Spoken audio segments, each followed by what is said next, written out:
Hello दोस्तों, आज जो मैं आपको कहानी सुनाने जा रही हूँ, यह एक भूतिया प्यासा प्यार कहानी पर आधारित है।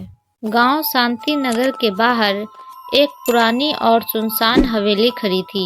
लोग कहते थे कि वहां जाने वाले कभी लौटकर नहीं आते। हवेली के बारे में भयानक कहानियां प्रचलित थी।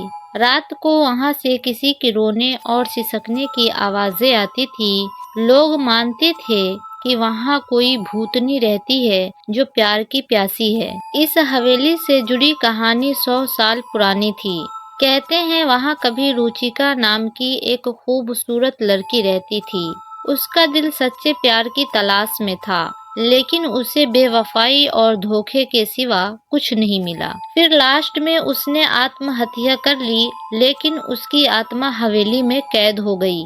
रुद्र एक युवा पत्रकार था जिसे रहस्यमयी कहानियों में दिलचस्पी थी। जब उसने इस हवेली के बारे में सुना तो उसने तय किया कि वह इस जगह की सच्चाई पता लगाएगा। गांव वाले ने उसे चेतावनी दी, लेकिन वह नहीं माना। रुद्र अपना कैमरा और रिकॉर्डिंग डिवाइस के साथ हवेली में दाखिल हुआ। जैसे ही उसने दरवाजा खोला, उसे एक ठंडी हवा का झोंका महसूस हुआ। अंदर घना अंधेरा था और हर चीज पर धूल जमी थी। उसने टॉर्च जलाकर इधर उधर देखा। दीवारों पर पुरानी तस्वीरें थी। एक तस्वीर में एक लड़की खड़ी थी जिसकी आंखों में एक अजीब सा दर्द था। तभी अचानक उसे एक हल्की सी सिसकियों की आवाज सुनाई दी। वह डर तो गया, लेकिन अपनी हिम्मत जुटाकर आवाज की दिशा में बढ़ा। तभी अचानक दरवाजे अपने आप बंद हो गए और रुद्र फंस गया। अचानक कमरे के कोने में एक परछाई दिखी।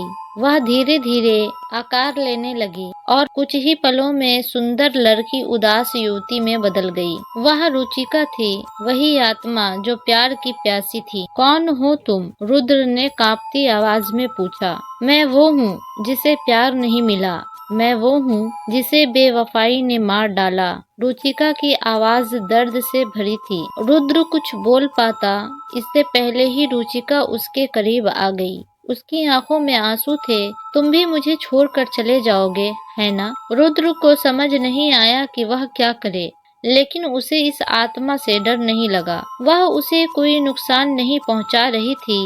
तुम्हें क्या चाहिए? उसने धीरे से पूछा। प्यार, रुचिका ने कहा।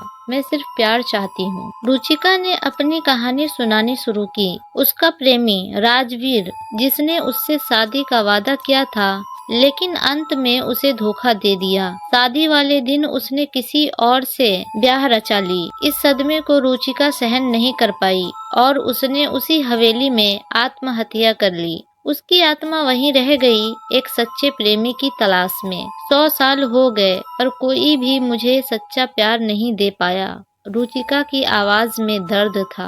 अर्जुन का मन पसीज गया। उसने कहा, शायद तुम्हें कोई प्यार नहीं दे पाया, लेकिन तुम्हें मुक्ति मिलनी चाहिए। रुद्र ने रुचिका की आत्मा को शांति देने के लिए मंदिर के पंडित से उपाय पूछा। पंडित ने कहा, रुचिका का मोह जब तक इस दुनिया से नहीं टूटेगा, वह मुक्त नहीं होगी। कोई उसे सच्चे दिल से प्यार करे और फिर उसे जाने दे, तभी वह मुक्त हो पाएगी। रुद्र ने तय किया कि वह रुचिका को प्रेम देगा, लेकिन एक इंसान और आत्मा का प्यार संभव नहीं था। रुचिका हर रात अर्जुन से मिलने लगी। हवेली अब उसे डरावनी नहीं लगती थी।